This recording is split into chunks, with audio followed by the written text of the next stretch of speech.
कच्चे तेल के कम हुए हैं। तो आज विस्तार से इसी मुद्दे पर चर्चा करेंगे, लेकिन इससे पहले कई सारे सवाल खड़े हो जाते हैं। एक नजर सवालों पर डालेंगे, फिर सीधा चलेंगे चर्चा की ओर। जब हम 2024 चुनावों की बात कर रहे हैं तो सरकार पर महंगाई कम करने का एक प्रेशर है, तो वहीं दूसरी तरफ जब पेट्रोल डीजल के दाम कम किए जाएंगे तो यानी सरकार अपने राजस्व को कम करने जा रही है। तो वहीं दूसरी तरफ IMF की हाल ही की रिपोर्ट ये बताती है कि पिछले 9 सालों में सरकार के ऊपर कर्ज बढ़ा है। तो क्या ये सही फैसला रहेगा कि एक तरफ कर्ज सरकार पर बढ़ रहा है और आप अपना राजस्व कम करने की सोच रहे हैं? इस बीच महंगाई कम करके चुनाव में क्या केंद्र सरकार को फायदा होगा? क्योंकि फायदा केंद्र सरकार को या फिर आने वाली जो सरकार 2024 के पास रहेगी उसे कितना हम देखेंगे कि आने वाले समय में नुकसान हो सकता है। क्योंकि जब भी सरकार आपसे टैक्स वसूल रही है, और स्पष्ट तौर पर जब हम एक्साइज ड्यूटी की बात कर रहे हैं जहां से सबसे ज्यादा राजस्व जो है सरकार को आता है, तो ये कटौती करने से क्या बड़ा नुकसान सरकार को होगा? क्योंकि एक तरफ बढ़ता कर्ज, वही दूसरी तरफ आप अपनी इनकम को बंद कर रहे हैं, कम कर रहे हैं।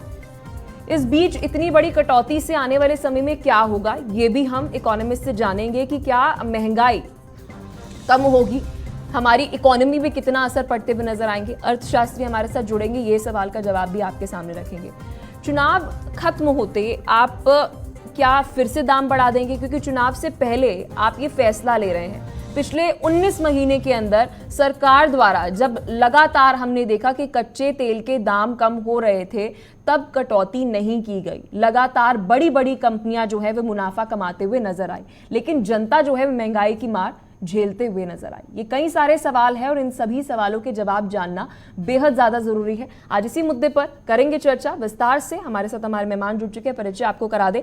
आकाश जिंदल हमारे साथ इकोनॉमिस्ट जुड़ चुके हैं, संतोष दुबे हमारे साथ नेता हैं बीजेपी के, स्वामीनाथ जायसवाल हमारे साथ नेता है कांग्रेस से, डॉक्टर अजय तिवारी हमारे साथ पॉलिटिकल एक्सपर्ट जुड़ चुके हैं। बहुत बहुत शुक्रिया आप चारों का हमारे साथ जुड़ने के लिए। सबसे पहले संतोष दुबे जी, मैं आपके पास आना चाहूंगी। सर, आंकड़ा ये बताता है कि पिछले 19 महीनों के अंदर कच्चे तेल के दामों के अंदर जो कटौती हुई है, जो कंपनियों को कम दाम पड़ रहे हैं, वो 29% सस्ता हुआ है।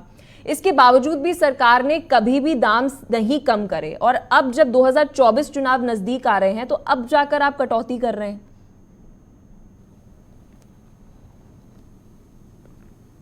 देखिए क्या ना कि चुनाव के कारण दाम कम हो रहे हैं, ऐसा नहीं है। मेन चीज़ क्या होता है कि सबसे बड़ी चीज़ यह है कि जब देश में अंतर्राष्ट्रीय स्तर पे जो है तेल की खरीद फरोख्त होती है, उसके रेट बढ़ते हैं, और जिस हिसाब से कंपनियों को तेल मिलता है उस हिसाब से कंपनियां रेट को अप डाउन करती रहती हैं। कई बार कम भी हुए हैं, कई बार ज़्यादा भी हुए हैं।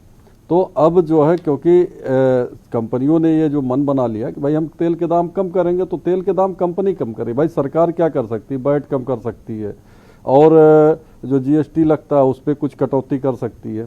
सरकार के पास यही है, लेकिन सरकार जो तेल कंपनियां हैं वो अपने दाम, उनको ये छूट है कि वो बढ़ा सकती हैं, घटा सकती हैं, और अपने हिसाब से तो घटाती बढ़ाती हैं। लेकिन सर, अभी तो केंद्र सरकार की बातचीत चल रही है कंपनियों के साथ कि दाम के अंदर कटौती कैसे होगी, कितनी एक्साइज ड्यूटी कम की जाएगी और कितनी कटौती कंपनियां करेंगी। नहीं, वही बात मैं कह रहा हूँ ना कि जो है, देखिए सरकार वैट में कम कर सकती है। जो हमारी जो है राज्य की सरकारें हैं, राज्य सरकारों के पास ये छूट होता है कि भाई वैट वो कम लें, तो हो सकता है जो तेल के दाम 2 रुपए 1 रुपए कम हो सकते हैं। तो वो उसी आधार पे अपनी सर, हमारे साथ इकोनॉमिस्ट हैं, वे बेहतर इस मुद्दे पर रोशनी डाल सकते हैं। ठीक है, आकाश जिंदल जी, सर मैं आपके पास आना चाहूंगी। शुरुआत हम करते हैं ये जानने से हमारे दर्शकों को कि क्या सरकार के हाथ में नहीं होता जब पेट्रोल डीजल के दाम कम करने होते हैं? और सबसे बड़ा सवाल यह है कि 19 महीने से पिछले क्या सरकार सो रही थी जब लगातार आपको कच्चा तेल इतना सस्ता पड़ रहा था, लेकिन आप फिर भी जनता को इतना महंगा पेट्रोल डीजल दे रहे थे? देखिए, सबसे पहले तो हमारे बीजेपी के मित्र बात कर रहे थे टैक्सेस की, तो उन्होंने 3 तरह के टैक्सेस की बात की, GST, एक्साइज, वैट। मैं यहाँ क्लैरिफाई कर दूं, पेट्रोल और डीजल अभी तक GST में नहीं आए हैं। हम लगातार मांग करते रहे हैं कि पेट्रोल और डीजल GST में आए, अभी तक नहीं आए हैं। अब 2 तरह के टैक्सेस लगते हैं इस पे। एक जो सेंट्रल गवर्नमेंट चार्ज करती है वो है एक्साइज, दूसरा जो स्टेट चार्ज करती है वो है वैट। तो ऐसे में जो है, जाहिर सी बात है, अगर सेंट्रल गवर्नमेंट एक्साइज कम करती है या स्टेट गवर्नमेंट्स वैट कम करती हैं, तो उससे आम आदमी को रिलीफ मिलेगी और मिलना ही चाहिए। तो डेफिनेटली। अच्छा, दूसरा जो बात आप कह रही हैं पलक, अगर वो टैक्सेस कम किए जाते हैं तो क्या सरकार को नुकसान नहीं होगा? सरकार नुकसान की भरपाई कैसे करेगी? और वो भी ऐसे समय में जबकि ये बात हो रही है कि कर्जा देश में बढ़ा हुआ है। तो उसको मैं क्लैरिफाई कर दूं, मैं आपके सामने पूरा डेटा रख सकता हूं जो ये क्लैरिफाई कर देगा कि अगर टैक्सेस कम किए जाते हैं तो उससे क्या होगा, इन्फ्लेशन कम हो जाएगी। इन्फ्लेशन कम होते ही, inflation is something which directly is into GDP growth. Inflation कम होते ही जीडीपी बढ़ जाएगी, जीडीपी बढ़ जाएगी, इकोनॉमी बढ़ जाएगी, तो उससे टैक्स कलेक्शन बढ़ जाएगा। तो इसलिए वो अपेरेंटली लगेगा कि सरकार टैक्सेस जो कमाई है सरकार की कम हो रही है, बट अल्टीमेटली मैं पूरा कैलकुलेशन आपको दे सकता हूं, सरकार की कमाई कम नहीं होगी। तो मैं तो सरकार को रिकमेंड करूंगा कि आज के समय में जब महंगाई पीछे ज्यादा रही है, 5.55% के आसपास रही है, कि टैक्सेस कम किए जाएं। और स्टेट गवर्नमेंट से भी ये रिक्वेस्ट करूंगा कि उसके बाद वैट कम किया जाए, चाहे वो बीजेपी की हो, कांग्रेस की हो या किसी और पार्टी की हो। अब आ जाता है ऑयल कंपनीज। ये ऑयल के प्राइस, पेट्रोल और डीजल में हमें हमेशा बताया जाता है कि वो मार्केट लिंक्ड है। मार्केट लिंक्ड यानी इंटरनेशनल मार्केट में जो प्राइसेस हैं वो, और दूसरा डॉलर, इन दो के प्राइसेस वहां रिफ्लेक्ट करेंगे।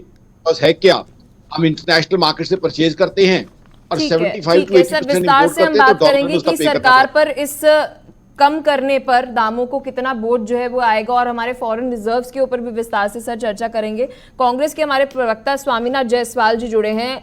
सर, आगामी चुनावों से पहले बीजेपी ये फैसला लेने जा रही है कि पेट्रोल डीजल के दाम कम कर दिए जाएंगे, टाइमिंग को लेकर सर क्या कहना चाहेंगे? जी स्वामीनाथ जी। पलक जी, सभी पैनलिस्ट को मेरा नमस्कार। और पलक जी, बताना चाह रहा हूं, भारतीय जनता पार्टी देख रही है कि 1 साल से 1 रुपया कम डीजल पेट्रोल में, क्योंकि इसी मुद्दे से ये लोग आए थे। 400 रुपया में सिलेंडर हमारा सरकार 2014 से पहले मिल रहा था, और ये बोल के आए थे 30-35 रुपया डीजल पेट्रोल करेंगे। 19 महीना तक आप भी जान रही हैं, सारा पैनलिस्ट भी जान रहे हैं, 19 महीना से क्रूड ऑयल का रेट बहुत 14 से यानी सन 14 से पहले, जब उससे भी कम गिरने के बाद दाम नहीं कम किया गया। तो ये सही बात है कि चुनाव आ रहा है 2024 का, तो कोई प्रोपेगेंडा एजेंडा चाहिए। तो ये अभी रेवड़ी प्रथा की बात की गई, जहां जहां चुनाव था वहां 400 रुपया में सिलेंडर मोदी जी की गारंटी देकर कहा गया कि मोदी जी की गारंटी है, हम राजस्थान, छत्तीसगढ़, मध्य प्रदेश में 400 रुपया, 450 रुपया में सिलेंडर देंगे। पूरा देश मोदी जी का है और पूरे देश के प्रधानमंत्री मोदी जी हैं। पूरे देश में सिलेंडर 400 में कर देना चाहिए। खाली चुनाव के जिस प्रदेश में है वहां क्यों करोगे भाई? आपका पूरा देश है, देश के प्रधानमंत्री हैं, देश के 145 करोड़ जनता आपको चुन के बैठाई है। रामदेव बाबा, कई लोग आए थे जो इस तरह से प्रचार प्रसार कर रहे थे कि सरकार में पेट्रोल डीजल 55 रुपया 60 रुपया है, मैं 35 रुपया 30 रुपया आएगी, सरकार करेगी। यहाँ 100 के पार हो गया, जो 2022 में कम किया गया, और थोड़ा सा कम हुआ, 8 रुपया पेट्रोल में राहत मिला, 100 के पार हो गया था। तो लेकिन ये जब वैट, और जैसे हमारे एक्सपर्ट आकाश जिंदल जी बता रहे थे कि सरकार को कोई नुकसान होने वाला नहीं है, अगर वैट कम करके, थोड़ा टैक्सेस कम करके, दोनों सरकार जी, प्रदेश का और सेंट्रल का, अगर जनता को रिलीफ देना चाहेगा तो रेट भी कम हो जाए। Higher the price, lower the demand, lower the price, higher the demand. यानी हम मार्केटिंग ज्यादा होगा, सब चीज का क्रय विक्रय ज्यादा हो जाएगा। अजय तिवारी जी, सर आपके पास आऊंगी। इस पर हमने विपक्ष को भी रखा और पक्ष को भी रखा, क्योंकि नीतिगत फैसले जो लिए जा रहे हैं वो सरकारों से लिए जा रहे हैं। लेकिन इस बीच सर, जब मैं कंपनीज की बात करती हूँ, यहाँ पर कंपनीज का नाम नहीं लेंगे कि कौन सी वो 7 कंपनियां हैं, क्योंकि लगातार ये बात कही जाती है कि कुछ कंपनियों को फायदा पहुंचाने की कोशिश की जाती है। लेकिन सर, पिछले 6 महीनों के अंदर ये जो ऑयल कंपनीज हैं, इन्हें लगभग 1.32 लाख करोड़ रुपए का मुनाफा हुआ है। मुनाफा इसलिए हुआ क्योंकि उन्हें कच्चा तेल जो है वो सस्ता पड़ रहा था, लेकिन इसके बावजूद भी सरकार द्वारा दाम नहीं कम किए गए। तो क्या जनता के साथ छल किया गया है? जी अजय तिवारी जी। ठीक है, सबसे पहले तो मैं पलक जी आपके चैनल के दर्शकों को प्रणाम करता हूं, पैनलिस्टों को, और आपको भी प्रणाम करते हुए कहना चाहता हूं कि ये जो पेट्रोल और डीजल की आज की कवायद की जा रही है, ये से चुनाव के दरमियान न देखा जाए। हर आदमी अपना फायदा सोचता है, हर आदमी अपना फायदा करता है। अब सरकार को अभी भी अगर लग रहा है कि अगर ये हम कम करें और चुनाव में हम इससे बढ़ोतरी कर लेंगे तो ये आम जनमानस के लिए अच्छी बात है। आम जनमानस को बहुत सी चीजें सस्ती हो सकती हैं पेट्रोल डीजल के कम होने से, इसके रेट कम होने से। अभी हमारे अर्थशास्त्री प्रकाश जिंदल जी ने जो कहा बिल्कुल ठीक कहा। देखिए, मिडिल क्लास के लोगों से जो चंदा लेकर के, जो टैक्स लेकर के जो ये नेता काम करते थे, उसका फायदा तो इन्होंने 81 करोड़ जनता को फ्री में अनाज देकर किया है। लेकिन पेट्रोल डीजल एक ऐसा आइटम है जिससे कि पूरे भारतवर्ष के लोगों को फायदा होने वाला है, चाहे वो रईस हो चाहे वो गरीब हो। अगर गरीब तबके का है तो निश्चित तौर से जो ट्रकें चलती हैं, जो बसें चलती हैं, उससे जो फायदा होगा, उससे मतलब कोई भी रेट कम हो सकता है। और जो मिडिल क्लास से या अपर क्लास के लोग हैं जो गाड़ियां चलाते हैं, उनको भी बहुत फर्क पड़ेगा। तो डीजल पेट्रोल के कम होने से निश्चित तौर से इस देश के लोगों को फायदा होगा। और इसे चुनावी मुद्दे में के समय में रखा गया है, ऐसा ना सोचते हुए भगवान से प्रार्थना करें कि जब जब चुनाव हो तब तब ये नेता हम लोगों को बांटते रहे, ताकि हम लोग अपने घर में अच्छे से रह सकें। ठीक है, आकाश जी आपके पास आना चाहूंगी। सर, एक तरफ हमने बात करी कि ये तेल कंपनियां जो पिछले 19 महीने से हमने देखा कि मुनाफा कमा रही थी, लेकिन इस बीच सर अब जब सरकार ये फैसला लेने जा रही है कि जी हम पेट्रोल डीजल के दाम जो है वे कम कर देंगे, राजस्व उनका है और कटौती करने से सीधी सी बात है कि उनका राजस्व कम होगा। हाल ही में सर IMF की तरफ से कहा गया है कि 205 लाख करोड़ रुपए देश के ऊपर कर्ज है, जिसमें 161 लाख करोड़ जो कर्ज है वो केंद्र सरकार पर है और 44 लाख करोड़ रुपए कर्ज जो है वह राज्य सरकारों के ऊपर है। सर, सवाल ये उठता है कि एक तरफ आप राजस्व कम कर रहे हैं, 192% कर्ज आप पे बढ़ चुका है, तो कैसे कर्ज कैसे कम होगा? क्योंकि राजस्व कम हो रहा है, आपकी इनकम कम हो रही है, कैसा ये नीतिगत फैसला कैसे लिया जा रहा है? Love this technical question. देखिए, है क्या, सबसे पहले तो ये बता दूं, क्या कर्जा हमारे लिए बहुत ज्यादा हो गया है? देखिए, कर्जा इटसेल्फ कभी भी गलत चीज नहीं होती अगर कर्जा ग्रोथ के लिए ले जाए और इनकम बढ़ जाए। आज की तारीख में हमारे देश की जीडीपी आपके सामने रखूं पलक, आज जीडीपी ग्रोथ हमारे देश की फास्टेस्ट है बड़ी इकोनॉमीज में से। आज हम 5th लार्जेस्ट इकोनॉमी है। हमसे बड़ी इकोनॉमीज कौन सी हैं? America, China, Japan, Germany. चारों इकोनॉमीज से कहीं ज्यादा तेज हमारी जीडीपी ग्रोथ बढ़ रही है। आने वाले 3 साल में हम 3rd बिगेस्ट इकोनॉमी बनने वाले हैं। तो कहने का मतलब यह है, अगर आपका कर्जा इंफ्रास्ट्रक्चर के लिए, ग्रोथ के लिए लिया जाता है और आपके अंदर कर्जा पे करने की कैपेबिलिटी है, तो कर्जा इटसेल्फ गलत नहीं है। कर्जा कहां गलत होता है? कर्जा लेके कोई आदमी जब उस पैसे का दुरुपयोग करता है या कर्जा लेने के बाद कर्जा रीपे करने की कैपेबिलिटी नहीं होती। तो अभी मैंने आपके सामने जीडीपी ग्रोथ के बाकी कंट्रीज के आंकड़े रखे जो हमसे ज्यादा बड़ी इकोनॉमी है। सोशल वेलफेयर स्कीम्स के ऊपर खर्च कर रहे हैं, इंफ्रास्ट्रक्चर पर नहीं कर रहे, तो क्या ये भी एक बड़ा चिंता का विषय है सरकार के लिए? देखिए, मैं तो सारी सरकारों से रिक्वेस्ट करूंगा, चाहे बीजेपी हो, चाहे कांग्रेस हो, चाहे रीजनल पार्टीज हो, कि आप जो है ग्रोथ पे खर्चा कीजिए। बहुत जगह देखता हूं कि लोगों को पैसा दिया जा रहा है 1000 रुपए महीना, 2000 रुपए महीना। मैं किसी पॉलिटिकल पार्टी की बात नहीं करूंगा, मैं हमेशा सजेस्ट करता हूं आप एम्प्लॉयमेंट अपॉर्चुनिटीज दें। एम्प्लॉयमेंट अपॉर्चुनिटीज दें, ये इंश्योर करें वहां इंडस्ट्रीज लगे, मैन्युफैक्चरिंग आए, लोगों को खुद फैक्ट्री का मालिक घर से बुला के लाए, भाई साहब आइए मेरी फैक्ट्री लगी है, आइए आप रोजगार कीजिए, उसके बिना फैक्ट्री नहीं चलेगी। 20,000 रुपए महीना उनको नौकरी दे। तो इन चीजों की जरूरत ही नहीं है। हम क्यों इन चीजों की तरफ जाते हैं जहां अनएम्प्लॉयमेंट का हमें जो है लोगों को भत्ता देना पड़ता है, या किसी को 1000 रुपए महीना देना पड़ता है, किसी को ये देना पड़ता है, कोई उसे रेवड़ी कल्चर कहता है, क्यों करता है? उसकी जगह है अगर माइंडसेट ये चेंज कर लिया जाए, एम्प्लॉयमेंट अपॉर्चुनिटीज प्रोवाइड करनी है, लोगों को रोजगार की सुविधा देनी है, तो लोग अपने आप कमाएंगे, अपने आप कमा के उस पैसे का इस्तेमाल करेंगे। तो कहीं ना कहीं माइंडसेट हमारी पॉलिटिकल क्लास, सभी पॉलिटिकल पार्टियों से मैं ये रिक्वेस्ट करूंगा, ये रखें कि ग्रोथ हो, एम्प्लॉयमेंट अपॉर्चुनिटीज दी जाए, इन्वेस्टमेंट्स आए, फॉरेन डायरेक्ट इन्वेस्टमेंट्स आए, फैक्ट्रियां लगे, बड़ी बड़ी फैक्ट्रियां जो 15,000 20,000 लोगों को रोजगार देती हैं, वो लगे, जिससे लोगों को जो एम्प्लॉयमेंट अपॉर्चुनिटीज दी जाए। फिर लोगों को जरूरत ही नहीं पड़ेगी हमें। बड़ी चुनौती आकाश जी ये भी है कि रिजर्व्स भी, हमारे फॉरेन रिजर्व्स भी लगातार कम हो रहे हैं। इस पर भी सर चर्चा करेंगे। आप चारों हमारे साथ बने रहिए, विस्तार से इस मुद्दे पर चर्चा करेंगे, क्योंकि एक तरफ एक नीतिगत फैसला सरकार लेने जा रही है कि चुनाव से पहले हम पेट्रोल डीजल के दाम कम कर देंगे, लेकिन भाई दूसरी तरफ सरकार के ऊपर 2014 से लेकर 2023 तक 192% कर्ज बढ़ चुका है और IMF ने कहा है ये एक बहुत बड़ा चिंता का विषय। विस्तार से आज इसी मुद्दे पर कर रहे हैं चर्चा। फिलहाल वक्त तो चला है एक छोटे से ब्रेक का, मिलते हैं आपसे ब्रेक के बाद।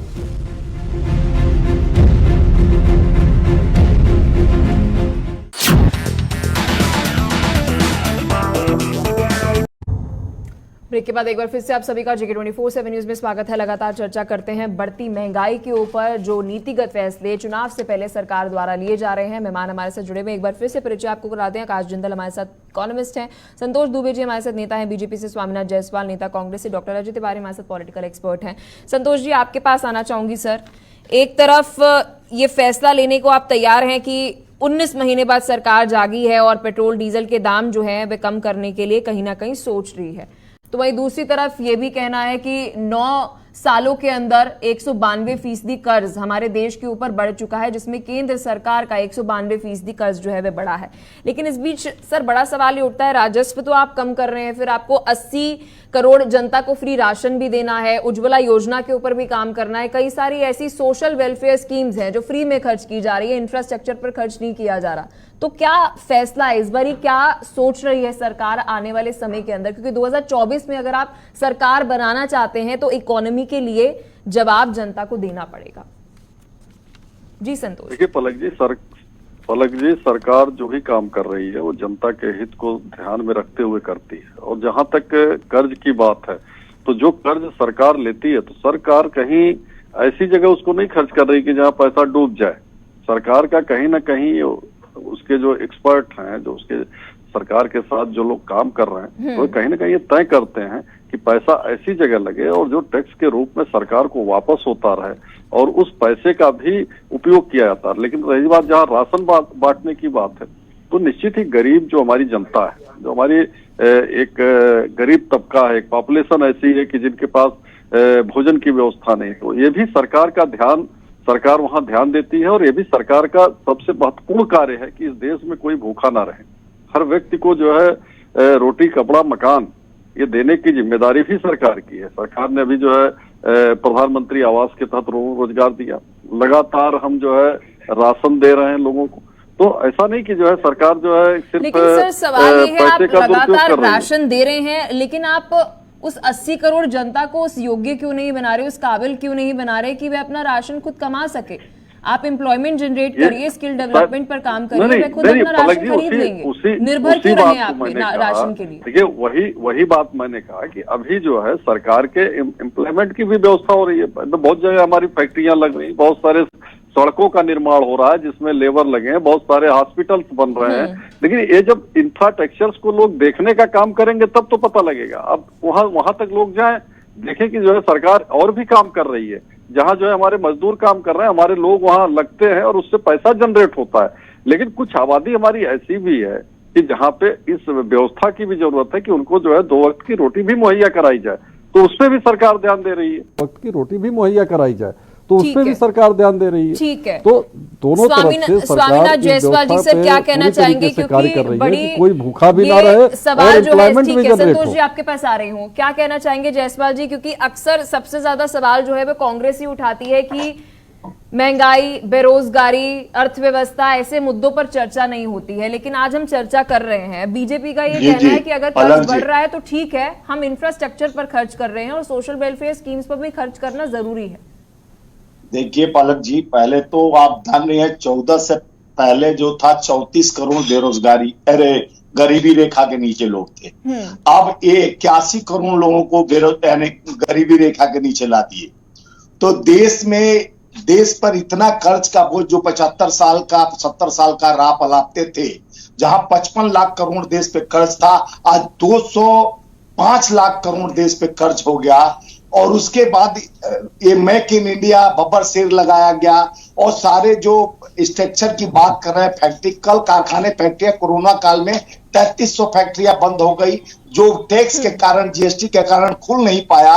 और उसके बाद नया कल कारखाने, फैक्ट्री आज 10 साल में एक भी नहीं लगाए सरकार। और जो बोल रहे हैं कि हम रोड स्ट्रक्चर तैयार कर रहे हैं, तो उसमें भी अब टोल टैक्स जितना हम बनारस यहाँ से जाने में दिल्ली से जो 300-400 लगता था, 1700-1600 रुपया लगता है, तो टैक्सेज रोड टोल टैक्स भी बढ़ाते गए, और उसके बाद उससे जनता से हर तरह से जीएसटी और कई तरह का आप अलग अलग टैक्स लेते गए। उसके बाद भी देश पर 205 लाख करोड़ खर्च हो जाता है। तो भारतीय जनता पार्टी अपना चेहरा दिखाने के लिए और जिस तरह से जुमलों की बात करती है, छलावा किया गया आंकड़े तो ये सेना के बताते हैं। भर्तियों में। हमने सर एक सेकंड 9 साल का हमने भी डेटा उठाया सर, क्योंकि हमने कंपैरिजन, अब हम ये नहीं कर सकते ना कांग्रेस के 60 साल और बीजेपी के 9 साल, वो कंपैरिजन गलत रहेगा सर।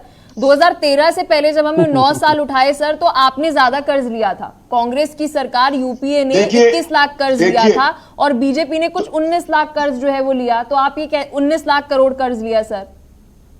देखिए वो 70 साल में 55 लाख करोड़ हुआ था। 70 साल की बात सर बोल मैं रहा हूं। बात कर रही हूँ 9 और साल अभी की। 19 लाख करोड़ है। 70 साल ये दो पलक जी, सर मैं बीच- 70 साल का 70 कंपैरिजन साल में कर लूट रही भी नहीं बहुत हुई सर। थी। मैं 2013 से 70 पहले 70 साल के लूट का हिसाब कौन देगा? 2005 से 2013 अरे की लूट बात का कर अरे रही भाई हूँ। हिसाब तो आप स्वामीनाथ जी ये दोगे। बताइए, लूट का हिसाब आप 70 दोगे, आप बताओ ना। 70 लाख लूट का 70 हिसाब साल आप के देखो। लूट का हिसाब एक कौन सेकंड, देगा? एक सेकंड लूट- संतोष सुनिए जी, भाई, जाइए, आपने सर, जो आप बीच कर्ज में मत किया वो बोलिए, लूटा मैं भी बताऊंगी। आपने।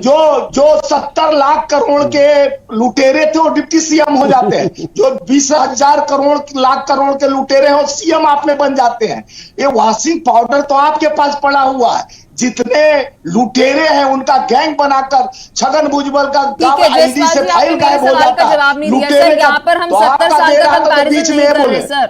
70 साल की जी, तुलना नहीं कर सुनिए, रहे सर, वो जायज जो नहीं होगा। बोल रहा हूं तो नहीं, सर, 14 पिछले से 9 पहले सालों के 55 अंदर लाख अगर करोड़। आप बीजेपी सुनिए, पर पास आरोप जवाब लगा रहे कहाँ हैं कि है? कर्ज 205 बढ़ा, अरे तो जवाब कांग्रेस दे रहा ने हूं, भी बीच सर में कर्ज बोल क्यों बढ़ाया रहे हो? पिछले 9 सालों में। पलक जी, 2013 पलक जी, से इनके 2015 पास जवाब नहीं जिस है। तरह से छलावा इनके अग्निपथ पास जवाब अग्निवीर नहीं का है। योजना लाके और कॉन्ट्रैक्ट फार्मिंग पर नौकरी कर दिया। 80 करोड़ अभी पद खाली है सरकारी देश के संस्थानों में। आप प्राइवेट कंपनी बना दिए हो, देश के सब कारखाने प्राइवेट कर दिए, बेच दिए, उसके बाद भी देश पे कर्ज कर भाई रहे हो। 70 सालों में आपने क्या किया उसका हिसाब दे दो। 70 ठीक है, साल में ठीक जो है। आप 70 साल का हिसाब दे दो, 9 साल का हिसाब दे रहे मैं हैं। आपके पास आना हाँ, चाहूंगी। 70 साल का हिसाब आकाश दीजिए। जी, 70 साल का ठीक है। हिसाब, मेरी 70 साल रिक्वेस्ट का है कि हिसाब प्लीज बैठ के ले आप लो ना। जयसवाल जी और 70 संतोष साल जी में को जो आप म्यूट बोल रहे करिए। हो।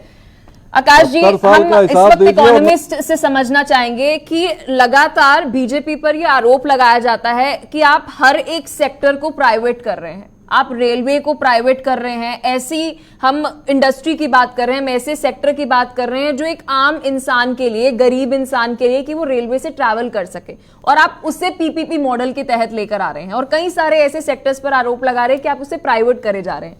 क्या पीपीपी मॉडल सही देश के लिए नहीं है? जी आकाश जी। पूछा, देखिए आज की तारीख में इसका सीधा एग्जांपल है, दुनिया की सबसे कामयाब, दुनिया की सबसे बड़ी इकोनॉमी यूएस है, जहां सारा कुछ प्राइवेट है। तो अगर हिंदुस्तान में चीजें प्राइवेट हो रही है, प्राइवेटाइज हो रही है, तो उसमें कोई दिक्कत नहीं, हम सब जानते हैं। प्राइवेटाइजेशन का मतलब जनरली ये है कि एफिशिएंसी आती है, एफिशिएंसी आती है, और अगर प्रॉफिटेबिलिटी आती है, सरकार को टैक्सेस मिलते हैं, लोगों को रोजगार मिलता है, तो कोई दिक्कत नहीं है। हाँ, ये पलक जी आपका पॉइंट बिल्कुल वैलिड है कि प्राइवेट सेक्टर में भी जो भी कंपनी आई या प्राइवेटाइज की जाए, वो सोशल रिस्पॉन्सिबिलिटी थीम को जरूर निभाए, क्योंकि हिंदुस्तान में हम जानते हैं बहुत से हमारे भाई बहन गरीब हैं, बिलो पॉवर्टी लाइन है। तो ऐसे में प्राइवेटाइजेशन इटसेल्फ में कोई बुराई नहीं है। प्राइवेटाइजेशन में जनरली एफिशिएंसी आती है, प्रॉफिटेबिलिटी बढ़ती है। दुनिया की सर, एडवांस क्या इकोनॉमीज करप्शन भी खत्म सारी होता है? प्राइवेटाइज्ड है, चाहे अमेरिका देखे, जापान देखे, लेकिन साथ ही साथ सोशली उनको बाउंड किया जाए। सोशल रेगुलेशन उनके लिए ये हो कि जो हमारे गरीब भाई बहन है उनको किसी तरह की तकलीफ ना हो, उनके लिए गवर्नमेंट रेगुलेट करे, गवर्नमेंट क्या रेगुलेशन करप्शन भी कम होता वो है सर सोशल रिस्पॉन्सिबिलिटी भी निभाए। जी, दोबारा प्राइवेटाइजेशन पूछिए। से? सर, प्राइवेटाइजेशन से करप्शन भी I खत्म couldn't- होता है? जी हाँ, बिल्कुल। देखिए, प्राइवेटाइजेशन में आएगा तो प्राइवेटाइजेशन में एक मालिक बैठा हुआ है पीछे, वो आपसे प्रॉफिटेबिलिटी की डिमांड कर रहा है, वो आपसे सेल्स की डिमांड कर रहा है, तो इनएफिशिएंसी जनरली खत्म होती है, करप्शन कम होता है, प्रोडक्टिविटी मांगी जाती है, प्रॉफिटेबिलिटी मांगी जाती है। और देखिए, अगर एक ऑर्गेनाइजेशन में प्रॉफिट आएगा तभी वो लोगों को सैलरी दे पाएगी, तभी सरकार को टैक्स दे पाएगी, चाहे जीएसटी है चाहे इनकम टैक्स है। तो प्राइवेटाइजेशन का कॉन्सेप्ट कहीं भी गलत नहीं है, लेकिन प्राइवेटाइजेशन विद सोशल रिस्पॉन्सिबिलिटी।